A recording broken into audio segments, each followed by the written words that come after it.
कामाच्या ठिकाणी महिलांचं होणारं लैंगिक शोषण रोखण्यासाठी आणि त्यांना सुरक्षित वातावरण देण्यासाठी राष्ट्रीय महिला आयोगाने एक अत्यंत महत्त्वपूर्ण आणि मोठा निर्णय घेतला। देशातील सर्व राज्य आणि केंद्रशासित प्रदेशांसाठी आयोगाने मार्गदर्शक तत्वांची एक नवीन नियमावली जारी केली आहे। या नवीन नियमानुसार आता शासकीय आणि खासगी अशा दोन्ही क्षेत्रातील सर्व कंपन्यांना दरवर्षी पॉश कायद्याचं ऑडिट करणं बंधनकारक असणार आहे। ज्या संस्था किंवा कंपन्यांमध्ये 10 पेक्षा अधिक कर्मचारी कार्यरत आहेत तर अशा सर्व ठिकाणी दरवर्षी पॉश म्हणजे प्रिव्हेन्शन ऑफ सेक्शुअल हॅरॅसमेंट कायद्याअंतर्गत तक्रार निवारण समिती स्थापन करावी लागणार आहे। या समितीने वर्षभरात केलेल्या कामाचा आणि वार्षिक ऑडिटचा सविस्तर अहवाल संबंधित जिल्हा प्रशासनाला सादर करणं सुद्धा अनिवार्य असणार आहे। जर एखाद्या संस्थेने हे कायदेशीर ऑडिट केलं नाही तर ती गंभीर बेकायदेशीर बाब मानली जाईल आणि त्या संबंधित संस्थेवर कठोरात कठोर कारवाई केली जाईल। नुकत्याच समोर आलेल्या नाशिक येथील जे TCS कंपनीचं प्रकरण होतं तर यामध्ये सुद्धा या सगळ्याचा तपास महिला आयोग करत होता आणि त्यामुळेच हा संपूर्ण महत्त्वाचा निर्णय जो आहे तर तो घेण्यात आलेला आहे। राष्ट्रीय महिला आयोगाच्या अध्यक्षा विजया रहाटकर यांनी या संदर्भात आता स्पष्ट केलंय की कोणत्याही महिला कर्मचाऱ्याला तिची आत्मप्रतिष्ठा आणि उपजीविका यापैकी एकाची निवड करावी लागता कामा नये, कारण कामाची प्रत्येक जागा ही महिलांसाठी सुरक्षित आणि आदरयुक्त असणं ही केवळ एक कायदेशीर बाब नाही तर संपूर्ण समाजाची सामूहिक जबाबदारी आहे।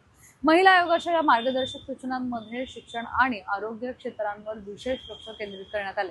यामध्ये विद्यापीठ, महाविद्यालय, शाळा, हॉस्टेल, कोचिंग क्लासेस तसेच हॉस्पिटल मधील जे महिला कर्मचारी असतात किंवा विद्यार्थिनी असतील, इंटर्न्स असतील आणि कंत्राटी कामगार असतील यांचा सगळ्यांचा समावेश होतो, कारण या महिला अधिक संवेदनशील घटकात येतात आणि या सर्व शैक्षणिक आणि आरोग्य क्षेत्रातील संस्थांमध्ये पॉश कायद्याचे नियम पाळले जातात की नाही यावर जिल्हा प्रशासन आता विशेष लक्ष ठेवणार आहे। महिलांच्या सुरक्षेसाठी कामाच्या ठिकाणी CCTV लावणं सुद्धा आता अनिवार्य असणार आहे। यासोबतच कामाच्या ठिकाणी झिरो टॉलरन्स म्हणजेच लैंगिक छळाबाबत शून्य सहनशीलता धोरण राबवण्याचा कडक आवाहन सुद्धा या सगळ्या याच्यामध्ये सूचनांमध्ये देण्यात आलेलं आहे।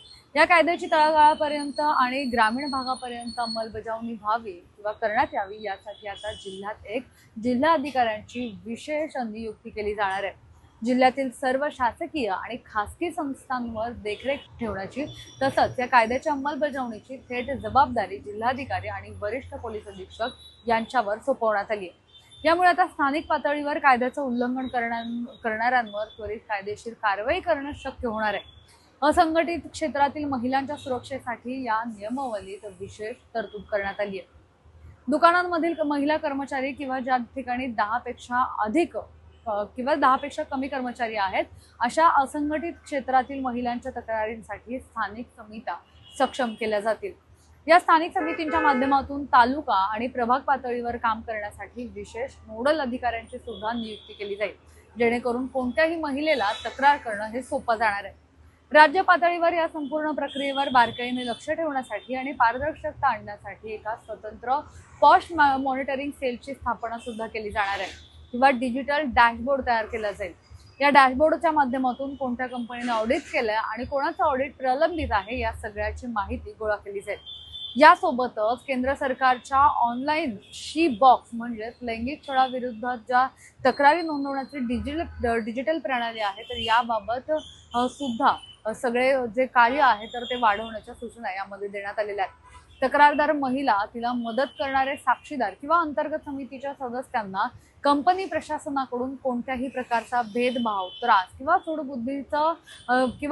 सूडबुद्धीने होणाऱ्या बदलीला सामोरं लागू नये यासाठी सुद्धा याच्यामध्ये काळजी घेण्यात आली। या संरक्षणामुळे आता पीडित महिला या भीतीशिवाय आपली बाजू मांडू शकतात अशासाठी हे सगळं करण्यात आलंय। यामुळे आता शासकीय आणि खासगी कंपन्यांना महिलांच्या सुरक्षेबाबत अधिक संवेदनशील आणि उत्तरदायी व्हावं लागेल। तळागाळातील अंमलबजावणीसाठी अधिकाऱ्यांची थेट जबाबदारी आणि डिजिटल देखरेख यामुळे येत्या काळात कामाच्या ठिकाणी महिलांना अधिक सुरक्षित वातावरण मिळण्याची शक्यता निर्माण झाली।